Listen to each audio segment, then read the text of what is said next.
नमस्कार विद्यार्थियों, स्वागत है आपका काव्या जी के टिप्स में। देखिए, हम पढ़ रहे थे राजस्थान का भूगोल। अब देखिए, राजस्थान के भूगोल में मैंने आपको नदियाँ, राजस्थान की स्थिति विस्तार पढ़ा दिया था।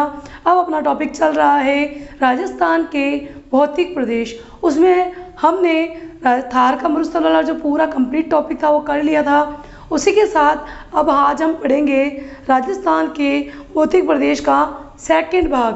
कि जो सेकंड भाग है, तो मैंने आपको भौतिक प्रदेश के जो भाग थे वो बता दिए थे। राजस्थान के कितने भौतिक प्रदेश है? 4 भौतिक प्रदेश है। उसी के साथ मैं आज आपको पढ़ाने जा रही हूँ राजस्थान में अरावली पर्वतमाला। तो आज अपना टॉपिक रहेगा अरावली पर्वतमाला।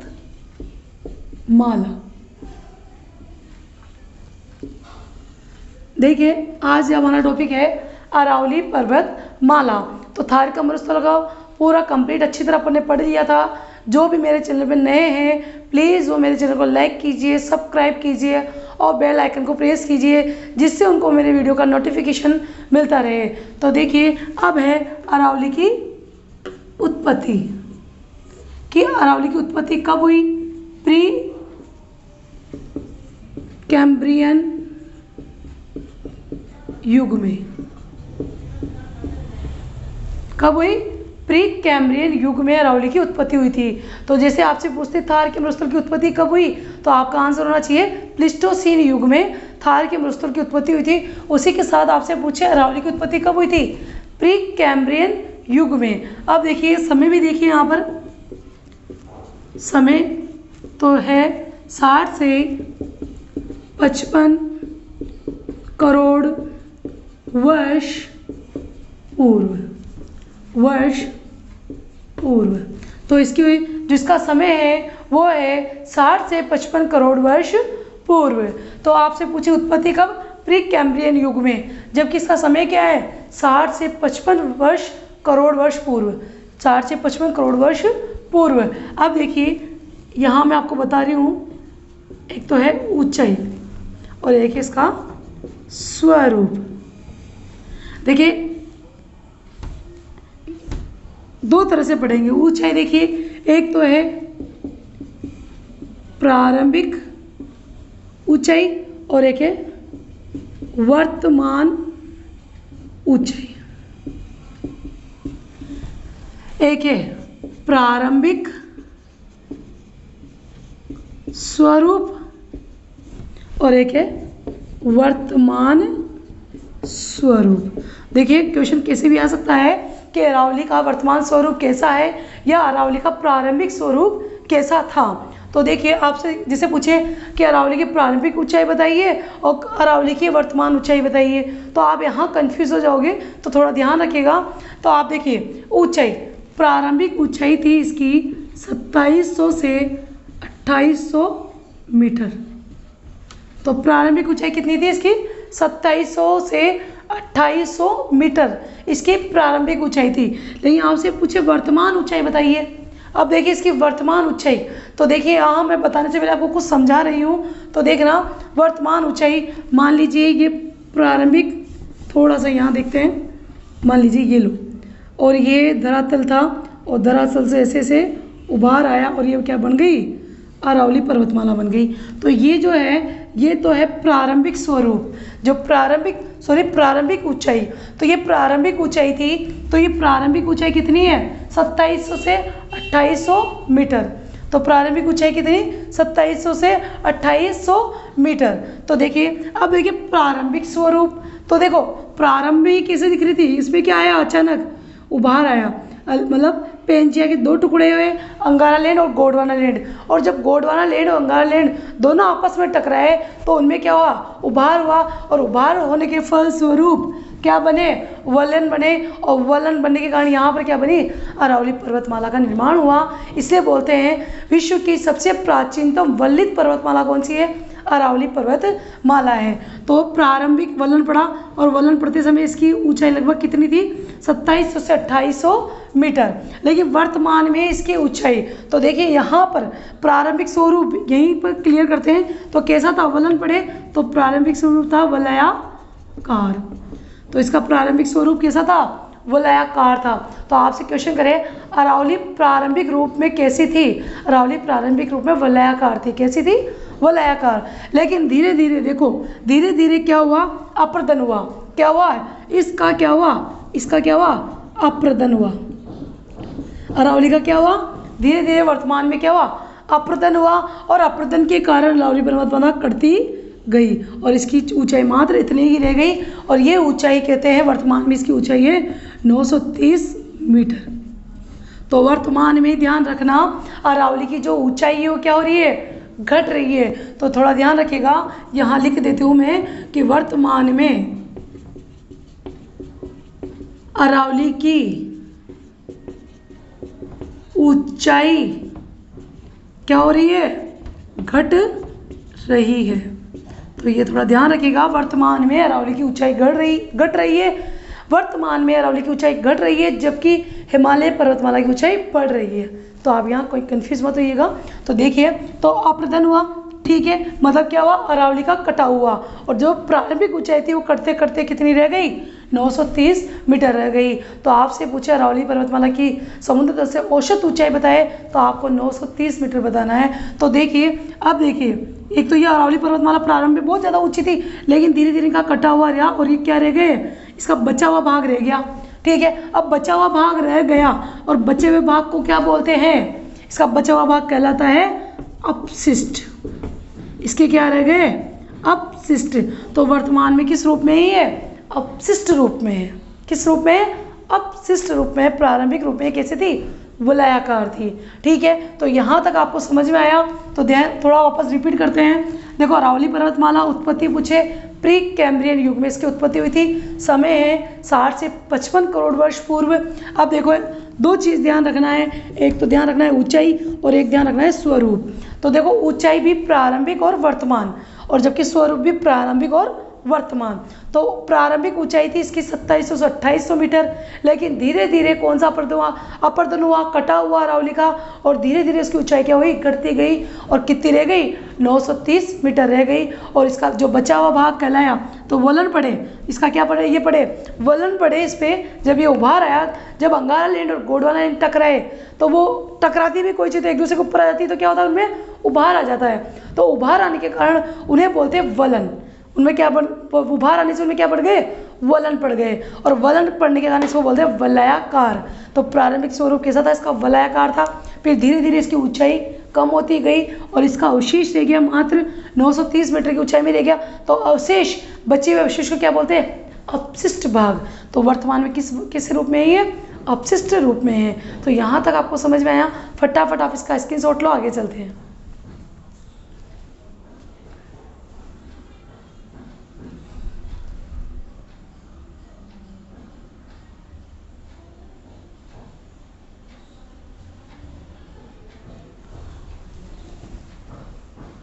अब आगे बढ़ते हैं इसका निर्माण। इसका देखिए, इसका पढ़ेंगे आगे निर्माण। देखो, इसका निर्माण किन चट्टानों से हुआ? तो इसका निर्माण हुआ क्वार्टजाइट चट्टानों से। तो आपसे पूछे कि अरावली पर्वतमाला का निर्माण कौन सी चट्टानों से हुआ? क्वार्टजाइट चट्टानों से। देखिए, यहाँ खत्म नहीं होता है क्वार्टजाइट चट्टानें। अब इस क्वार्टजाइट चट्टानों में भी कौन कौन सी चट्टानें आती है? तो ध्यान रखना, एक तो आती है ग्रेनाइट, और एक आती है बेसाल्ट। तो बहुत बार ऑप्शन में क्या क्वार्टजाइट चट्टानें नहीं होती है, और पूछ लेते हैं अरावली पर्वतमाला का निर्माण कौन कौन सी चट्टानों से हुआ? ग्रेनाइट और बेसाल्ट। तो देखिए, क्वार्टजाइट चट्टानों की भी कौन सी चट्टानें हैं? ग्रेनाइट और बेसाल्ट। अब देखो, ये जो ग्रेनाइट चट्टान होती है, ये कैसी होती है? ये होती है मोटे कणों वाली। कैसी होती है? मोटे कणों वाली। और बेसाल्ट चट्टानें कैसी होती है? महीन कणों वाली। कैसे होती है? महीन कणों वाली। तो देखिए, दोनों से ही, मोटे कणों और महीन कणों दोनों से ही मिलकर क्या बनी? अरावली पर्वतमाला बनी। तो ग्रेनाइट और बेसाल्ट, यानी क्वार्टजाइट चट्टानों की भी कौन सी चट्टानों से? ग्रेनाइट और बेसाल्ट चट्टानों से, जो कि कैसी है? मोटे और महीन कणों वाली चट्टानें हैं। तो देखिए, आपसे पूछे ग्रेनाइट और बेसाल्ट कौन सी चट्टानों का प्रकार है? तो देखिए, ग्रेनाइट और बेसाल्ट चट्टानें किसका प्रकार है? आग्नेय चट्टानों का। देखिए, तो आपसे ये भी पूछ सकते हैं कि अरावली पर्वतमाला में कौन सी कैसी चट्टानें पाई जाती है। कैसी आ जाए तब आपको करना है आग्नेय चट्टानें। कौन सी चट्टानों से हुआ, तब क्वार्टजाइट चट्टानें, ग्रेनाइट चट्टानें और बेसाल्ट चट्टानें करना है आपको। जैसे मान लो आप जाए क्वेश्चन में, राजस्थान की अरावली पर्वत माला में कौन सी चट्टानें पाई जाती है, तब आपको करना है क्वार्टजाइट, ग्रेनाइट और बेसाल्ट। ठीक है, अब देखो राजस्थान की अरावली पर्वतमाला में कौन सी चट्टानें पाई जाती है, क्वार्टजाइट, ग्रेनाइट और बेसाल्ट चट्टानें पाई जाती है, जो किसका रूप है, आग्नेय चट्टानों का रूप है। देखो चट्टानें 3 प्रकार की होती है, आग्नेय चट्टानें, अवसादी चट्टानें और कायांतरित चट्टानें। जो आग्नेय चट्टानें हैं उसी से बनी है अपनी अरावली पर्वतमाला। तो राजस्थान में क्वेश्चन आ जाए कि राजस्थान के अरावली पर्वतीय प्रदेश में कैसी चट्टानें पाई जाती है, कैसी पाई जाती है, आग्नेय चट्टानें पाई जाती है। कैसी पाई जाती है, आग्नेय चट्टानें। कौन सी पाई जाती है, तो क्वार्टजाइट चट्टानें, फिर ग्रेनाइट चट्टानें और बेसाल्ट चट्टानें। जबकि किसका रूप है ये आग्नेय चट्टानों का रूप है। तो ये भी इंपॉर्टेंट क्वेश्चन है कि राजस्थान की अरावली पर्वतमाला में कैसी चट्टानें पाई जाती है, आग्नेय चट्टानें पाई जाती है। तो देखो एक बार रिपीट करते हैं, निर्माण हुआ क्वार्टजाइट चट्टानों से, और क्वार्टजाइट चट्टानों के भी किन चट्टानों से, ग्रेनाइट और बेसाल्ट चट्टानों से। ठीक है, अब देखो ग्रेनाइट कैसी चट्टानें होती है, मोटे कणों वाली होती है, जबकि बेसाल्ट कैसी होती है, महीन कणों वाली चट्टानें होती है। और ये दोनों चट्टानें किसका रूप है, आग्नेय चट्टान का ही रूप है। आग्नेय चट्टान है, उसके 2 प्रकार हो रहे, जो प्रकार बोल सकते हैं ग्रेनाइट और बेसाल्ट आग्नेय चट्टान में आते हैं। तो आपसे पूछे कि राजस्थान की अरावली पर्वतमाला में कौन सी चट्टानें पाई जाती है, क्वार्टजाइट, ग्रेनाइट और बेसाल्ट चट्टानें पाई जाती है। जबकि राजस्थान के अरावली पर्वतीय प्रदेश में कैसी चट्टानें पाई जाती है, तो 3 प्रकार में से बताने, तो आग्नेय चट्टानें पाई जाती है।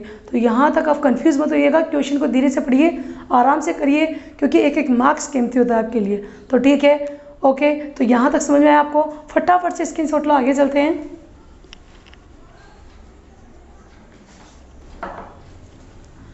देखिए, अरावली में धात्विक कौन से खनिज, धात्विक खनिज पाए जाते हैं। मूल्य खनिज होते हैं, देखिएगा अरावली में कौन से खनिज पाए जाते हैं, धात्विक खनिज पाए जाते हैं। तो देखिए धात्विक खनिज के कारण इसको बोलते हैं खनिजों का अजायब घर। तो आपसे पूछिए खनिजों का अजायब घर किसे कहा जाता है, अरावली पर्वतमाला को खनिजों का अजायब घर कहा जाता है। ये क्वेश्चन थोड़ा ध्यान रखिएगा, बहुत सारे इसमें आड़ोती का पठार कर देते हैं, तो आप वो गलती ना करें। अरावली पर्वतमाला को कहा जाता है खनिजों का अजायब घर, जहाँ क्या पाए जाते हैं, धात्विक खनिज पाए जाते हैं। अब देखिए अरावली का सर्वप्रथम भूगर्भिक अध्ययन किया। देखो अरावली का सर्वप्रथम भूगर्भिक अध्ययन किसने किया था, हेरोन महोदय ने। कब किया था, 1923 में। तो ध्यान रखना, अरावली का सर्वप्रथम भूगर्भिक अध्ययन किसने किया था, जो अरावली का सर्वप्रथम भूगर्भिक अध्ययन किया था वो किया था हेरोन महोदय ने। कब किया था, 1923 में। तो थोड़ा सा यहाँ ध्यान रखना, अरावली का सर्वप्रथम भूगर्भिक अध्ययन किया था हेरोन महोदय ने किया था। अब देखिए क्वेश्चन आता है, विश्व की सबसे प्राचीन पर्वतमाला कौन सी पर्वतमाला है, अरावली पर्वतमाला। तो देखिए विश्व की सबसे प्राचीन पर्वतमाला अरावली पर्वतमाला। देखिए आपको एक शब्द मिलेगा, दहली समूह। अब आपको, जैसे आप एग्जाम देने बैठ गए और आपको बोलेगा कोई पीछे से कि नहीं नहीं यार, दहली समूह प्राचीन चट्टानें हैं, तो देखिए विश्व की सबसे प्राचीनतम पर्वतमाला जो वर्तमान में विद्यमान है तो वो होगी अरावली। जबकि दहली समूह जो है वर्तमान में क्या हो चुकी है, नष्ट हो चुकी है। तो थोड़ा सा ध्यान रखना, वर्तमान में इसका कोई अस्तित्व नहीं है। दहली समूह की चट्टानें जो दिल्ली में है, ठीक है, तो ये जो थी, ये जो दहली समूह था ये अरावली पर्वतमाला से प्राचीन था। कैसा था, प्राचीन था। तो अरावली पर्वतमाला से प्राचीन पर्वतमाला कौन सी थी, दहली समूह थी। लेकिन क्वेश्चन क्या आता है, विश्व की सबसे प्राचीनतम पर्वतमाला बताइए। विश्व की सबसे प्राचीनतम पर्वतमाला है अरावली पर्वतमाला। जबकि अरावली पर्वतमाला से पहले क्वेश्चन आ जाए कि अरावली पर्वतमाला से पहले विश्व में कौन सी पर्वतमाला विद्यमान थी, क्योंकि अभी वर्तमान में इसका अस्तित्व भी खत्म हो गया। कहीं पर भी दहली समूह की चट्टानें नहीं, सॉरी, जो पर्वतमाला है वो चट्टानें वट्टानें कुछ भी नहीं पाई जाती है। तो ध्यान रखना, अरावली पर्वतमाला से पहले थी दहली समूह की चट्टानें, जबकि वर्तमान में नहीं है। तो आपका राइट क्वेश्चन होगा अरावली पर्वतमाला। लेकिन क्वेश्चन पूछ लेते हैं बहुत बार कि अरावली पर्वतमाला से पहले कौन सी समूह की चट्टानें पाई जाती थी, या कौन सी चट्टानें पाई जाती थी, कौन सा पर्वत पाया जाता था, तो दहली समूह पाया जाता था। तो ठीक है, यहाँ तक समझ में आया। आगे चलते हैं, फटाफट इसका स्क्रीनशॉट लो।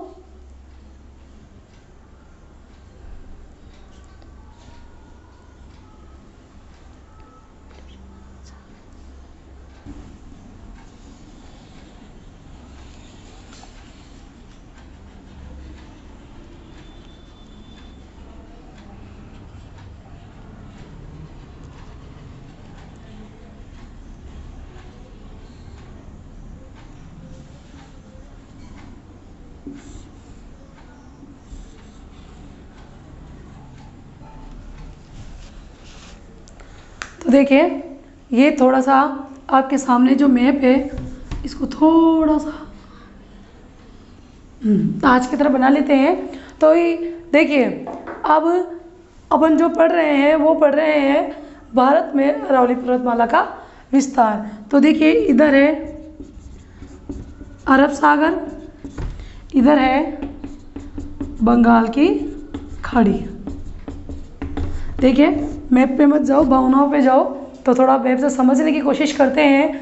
तो देखिए, ये वाला जो पोर्शन है ये अपना है राजस्थान, और ये वाला है गुजरात। तो देखिए, इधर है अरब सागर, इधर है बंगाल की खाड़ी। तो देखिए, अब देखिए इसका उद्भव, या बोल सकते हो उत्पत्ति। अब देखो, अरब सागर है, वहाँ से अरावली पर्वतमाला का क्या कनेक्शन है। तो आपसे पूछे कि अरावली पर्वतमाला का उद्भव कहाँ से हुआ, तो इसका उद्भव होता है इस अरावली पर्वतमाला से। और ये है यहाँ पर आगे, यहाँ जाकर एक स्थान है, वो स्थान का नाम है खेड़ ब्रह्मा। खेड़ ब्रह्मा कहाँ पड़ जाए, गुजरात में पड़ता है। कहाँ पड़ता है, गुजरात में पड़ता है। खेड़ ब्रह्मा कहाँ पड़ता है, गुजरात में। तो खेड़ ब्रह्मा गुजरात में ही ये सर्वप्रथम एंट्री मारती है धरातल पर, ध्यान रखना। और यहाँ से मतलब अरब सागर से इसका उद्भव हुआ। अरब सागर के भी कौन से द्वीप से है, अरब सागर के मिनिकॉय द्वीप से। कौन से द्वीप से, मिनिकॉय द्वीप से। ये भूगर्भिक रूप से इसका उद्भव होता है। किस रूप से, भूगर्भिक रूप से उद्भव हुआ इसका। तो ध्यान रखना, भूगर्भिक रूप से अरावली पर्वतमाला कहाँ से उद्भव होती है, अरब सागर के मिनिकॉय द्वीप से। इसका भूगर्भिक रूप से स्वरूप आता है, इसका भूगर्भिक स्वरूप यहाँ आता है इसका। उसके बाद देखो, ये भूगर्भिक रूप से यहाँ हुई, और सबसे पहले इसने भारत में एंट्री मारी कहाँ से, खेड़ ब्रह्मा से। कहाँ से, खेड़ ब्रह्मा। इस खेड़ ब्रह्मा यानी गुजरात में, जो कहाँ है, पालनपुर में। और यहाँ से ही ये सर्वप्रथम कहाँ, यहाँ जो पालनपुर है, खेड़ ब्रह्मा है, यहीं पर सर्वप्रथम अरावली पर्वतमाला किस पर प्रकट होती है? धरातल के ऊपर प्रकट होती है। तो आपसे पूछे कि अरावली पर्वतमाला सतह पर सर्वप्रथम कब उद्भव होता है? अरावली पर्वतमाला का सतह पर सर्वप्रथम किस जगह उद्भव होता है? खेड़ ब्रह्मा पर। उससे पहले ये भूगर्भिक रूप से है, इसका उद्भव भूगर्भिक रूप से होता है, ठीक है, अरब सागर के मिनिकोय द्वीप से। और भूगर्भिक रूप से बोल रही हूँ मैं आपको, लेकिन आपसे पूछे कि भूगर्भिक रूप से सर्वप्रथम कहाँ से उद्भव होता है इसका? मिनिकोय द्वीप से। लेकिन धरातल पर सर्वप्रथम कब किस जगह उद्भव होता है इसका? खेड़ ब्रह्मा के पालनपुर के खेड़ ब्रह्मा के गुजरात नामक राज्य से। तो यहाँ तक समझ में आया। अब देखिए, इसी वजह से अरब सागर को बोलते हैं अरावली का पिता। क्या कहते हैं? अरावली का पिता। तो अरावली का पिता इसीलिए अरब सागर को कहा जाता है क्योंकि सर्वप्रथम अरावली की उत्पत्ति व उद्भव अरब सागर के मिनिकोय द्वीप से होता है, भूगर्भिक रूप से होता है। फिर उसके बाद ये भारत में एंट्री मारती है गुजरात के पालनपुर के खेड़ ब्रह्मा नामक स्थान से, जहाँ सर्वप्रथम ये धरातल पर प्रकट होती है। कौन सी? अरावली पर्वतमाला। उसके बाद ये जाती है राजस्थान, हरियाणा और यहाँ पर दिल्ली की रायसीना हिल्स तक। तो ध्यान रखना, इसके बाद दिल्ली की रायसीना हिल्स तक। तो ये जो है ये पर्वतमाला इसका आकार ऐसे है, झुंझुनू तक तो इसका आकार ऐसे है, लेकिन एक श्रेणी के रूप में श्रृंखलाबद्ध है। लेकिन जैसे झुंझुनू से दिल्ली तक जाती है तो ये टुकड़ों के रूप में है, टूटी हुई है। देखिए आगे बढ़ते बन, अरावली पर्वतमाला का प्रादेशिक विभाजन। क्या पढ़ेंगे? अरावली पर्वतमाला का प्रादेशिक विभाजन। तो देखिए अरावली पर्वतमाला को कितने भागों में बांटा गया। तो देखिए इसका डायग्राम बना के समझते हैं तो जो आसानी से समझ में आएगा।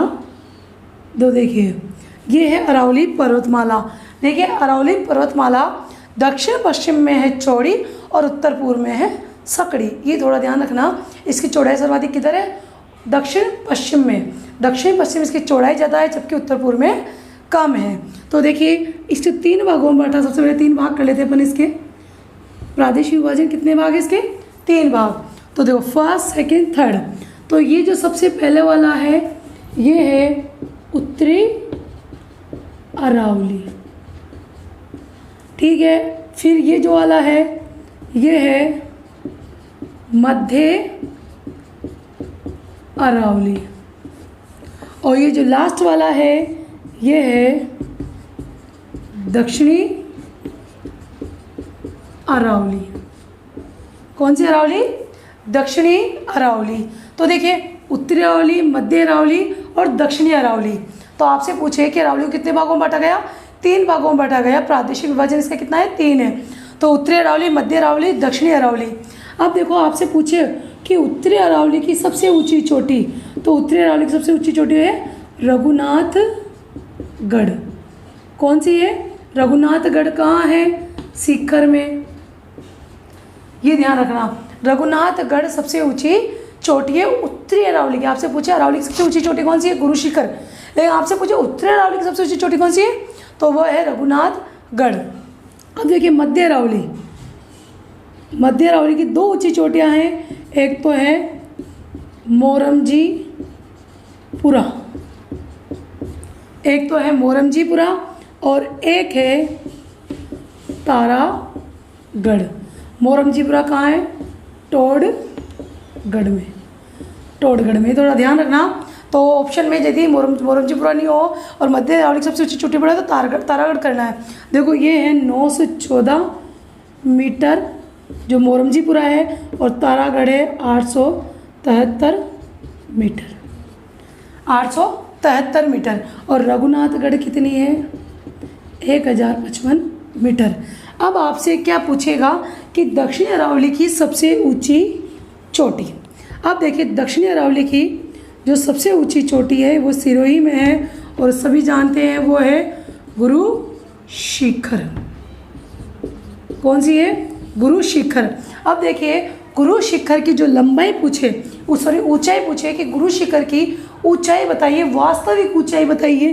तो इसकी वास्तविक ऊंचाई है 1722 मीटर, 1722 मीटर। लेकिन आपसे पूछे ऑप्शन में 1722 भी है और 1727 भी है, तो आप क्या राइट करके आओगे? आप 1722 ही करके आओगे कि इसकी वास्तविक जो ऊंचाई है वो 1722 मीटर है। जबकि यदि 1727 कैसे ऊंची है तो माने 5 मीटर। इसके ऊपर क्या बना हुआ है? दत्तात्रेय ऋषि का मंदिर बना हुआ है। तो ध्यान रखना, इसके ऊपर आपसे पूछे गुरु शिखर के ऊपर कौन सा मंदिर बना हुआ है? दत्तात्रेय ऋषि का मंदिर बना हुआ है। इसको जोड़ते हैं तो इसकी लंबाई हो जाती है 1727 मीटर। इसलिए बहुत सारी बुकों में ये भी है कि 1727 मीटर है। तो आप वास्तव में तो क्या है 1722 है, दोनों ही दिया हुआ हो तो आपको 1722 पे राइट मार के आना है, 1727 पे नहीं। जब 1722 नहीं हो और पूछ ले वास्तविक कौन सी है तो वास्तविक यही है, ठीक है। बाकी दत्तात्रेय ऋषि का मंदिर किस चोटी पर बना हुआ है? गुरु शिखर, क्योंकि 5 मीटर बना हुआ है एक कृति में। अब देखिए उत्तरी अरावली, अब इनका विस्तार देखते हैं। देखो कहाँ से कहाँ तक है? ये है सिरोही से लेकर कहाँ तक? राजसमंद तक। तो आपसे पूछे दक्षिण अरावली का विस्तार कहाँ से कहाँ तक है? सिरोही से राजसमंद तक, फिर राजसमंद से जयपुर तक। जयपुर, राजसमंद से जयपुर कौन सी अरावली है? मध्य अरावली। और जयपुर से कहाँ पर? झुंझुनू खेतड़ी तक। और यहाँ शुरू होती है ये आबू रोड से। ध्यान रखना, आबू रोड सिरोही से लेकर झुंझुनी खेतड़ी झुंझुनू तक। कहाँ तक? झुंझुनू खेतड़ी तक अरावली का विस्तार है राजस्थान में। और टोटल विस्तार कितना है? 550 किलोमीटर, 550 किलोमीटर। देखो कुल लंबाई कितनी है इसकी? कुल लंबाई अरावली की है 692 किलोमीटर। उसमें से राजस्थान में कितनी है? 550 किलोमीटर। प्रतिशत में पूछे तो अरावली का 80% राजस्थान में आता है। तो सर्वाधिक लंबाई राजस्थान के भारत के किस राज्य में अरावली की? वो होगा राजस्थान। तो देखिए सर्वाधिक लंबाई है अरावली की राजस्थान में, जबकि अरावली का विस्तार 4 राज्यों में है। मैंने पढ़ाया अभी जस्ट, आपको याद होगा ये। अब देखिए ये हुई बात किसकी? अरावली पर्वतमाला का प्रादेशिक विभाजन की। तो ये इसकी मुख्य चोटियाँ पूछते हैं, क्योंकि पहले पूछते थे कि अरावली की सबसे ऊंची चोटी बताइए, राजस्थान की सबसे ऊंची चोटी बताइए। अब क्या करेंगे? आपसे पूछेंगे कि उत्तरी अरावली की सबसे ऊंची चोटी बताइए, मध्य अरावली की सबसे ऊंची चोटी बताइए और दक्षिण अरावली की सबसे ऊंची चोटी बताइए। तो यहाँ तक आपको समझ में आया? आप फटाफट से इसका स्क्रीनशॉट लीजिए, आगे चलते अपन।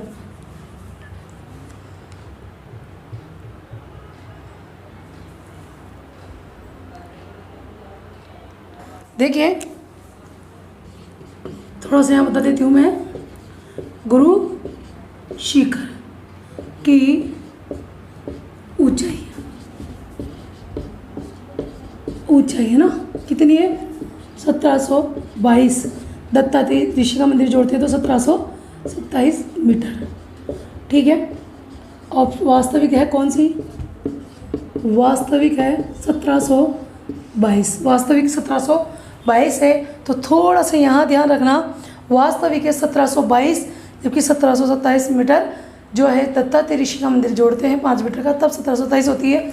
लेकिन इसका देखो, इसकी आपको ये मीटर में है। किस में है ये मीटर में है। लेकिन आपसे पूछे कि फिट में बता दीजिए। अब देखो फिट में कितनी है? 5650 फीट ऊंची है। तो 5650 मीटर ऊंची है अरावली की जो गुरु शिखर है। आपसे फिट में पूछे कि फिट में बताइए तो ध्यान रखना 5650। क्या रखना है? देखो 5 5 10 होते हैं, 10 की 0, ठीक है 10, और बीच में 5 के बाद क्या था? 6, तो दोनों के बीच में रख देना है 6। तो आपको याद रहना कि 5 5 10, तो लास्ट में 0 आ जाएगा और बीच में आपको 5 5 के बीच में 6 रख देना। तो 5650 फीट, ठीक है। तो ये यहाँ तक ध्यान रखिएगा। अब देखिए इसकी है अन्य चोटियाँ। देखो इसकी अन्य चोटियाँ की बात करें, क्योंकि देखो अरावली पर्वतमाला में खूब सारी चोटियाँ हैं। ये तो मुख्य चोटियाँ थी। अन्य चोटियों की बात करें तो अन्य चोटियाँ हैं, जैसे आपके पास आ जाए बाकर, आपके पास आ जाए भाकर, तो अब आपको करना है सिरोही। भाकर नाम आ जाए तो ओनली भाकर ही रहे, भाकर, तब आपको करना है सिरोही। अब देखो ये भाकर क्या है, सिरोही में तीव्र ढाल वाली उबड़ खाबड़ पहाड़ियाँ, तो वो क्या कहलाती है, सिरोही में तीव्र ढाल वाली उबड़ खाबड़ पहाड़ियाँ भाकर कहलाती है। अब देखिए नाम प्लस क्या आ जाए, भाकर, नाम प्लस भाकर आ जाए तब आपको करना है जालोर। देखिए ओनली भाकर रहे, भाकर कहाँ है, वो सिरोही में है, लेकिन नाम प्लस भाकर आ जाए तो अब आपको एक ही जिला ध्यान रखना है, कौन सा, जालोर। जैसे देखो कैसे, जैसे इधर लिख देते हैं, इस राणा भाकर, इशराना भाकर, रोजा भाकर, समझ में आ रहा है, इशराना भाकर, रोजा भाकर, ओनली देखो भाकर आ जाएगी, जैसे मान लो ये भाकर आ जाए तब आपको करना है सिरोही। लेकिन इशराना भाकर जैसे ऐसे पूछ ले कि बताइए इशराना भाकर कहाँ है, तब आपको फटाफट से नाम प्लस भाकर आ रहा है तो आपका नाम जिला कौन सा होगा, जालोर। ओनली भाकर कहाँ है, तब आपका आंसर क्या होगा, सिरोही। जैसे इशराना भाकर, रोजा भाकर, डोरा भाकर, तो ये थोड़े से इससे ध्यान रखना चोटियों को, ऐसे एक एक चोटी याद करने लगेंगे तो बहुत ही टाइम लग जाएगा और हो सके साल भर 2 साल में भी कोर्स पूरा नहीं हो। तो अपन क्या करते हैं, शॉर्ट एंड स्वीट से काम लेते हैं, थोड़ा सा ट्रिक्स अपनाते हैं। तो भाकर आ जाए तो करना है सिरोही, नाम प्लस भाकर आ जाए तो करना है जालोर। जैसे इशराना भाकर, रोजा भाकर, डोरा भाकर आदि ऐसा कुछ हो ना, नाम प्लस भाकर, तो आपको क्या करना है, देख लीजिए क्या करना है, जालोर। ओनली भाकर आ जाए तो क्या करना है, सिरोही। अब भाकर होते क्या हैं, सिरोही में तीव्र ढाल वाली उबड़ खाबड़ पहाड़ियों को बोलते हैं भाकर। नाम प्लस भाकर आ जाए तो क्या करना है, जालोर। तो यहाँ तक आपको समझ आया, फटाफट स्क्रीनशॉट लीजिए, आगे चलते हैं।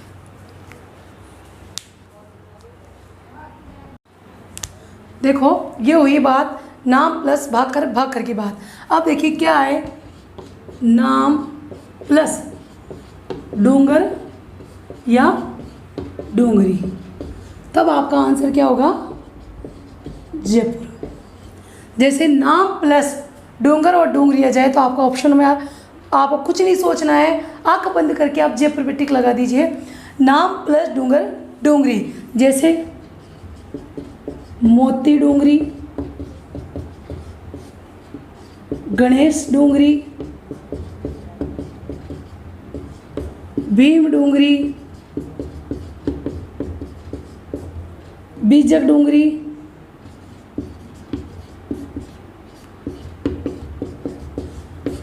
महादेव डूंगरी, आया नहीं आ रहा है, महादेव डूंगरी।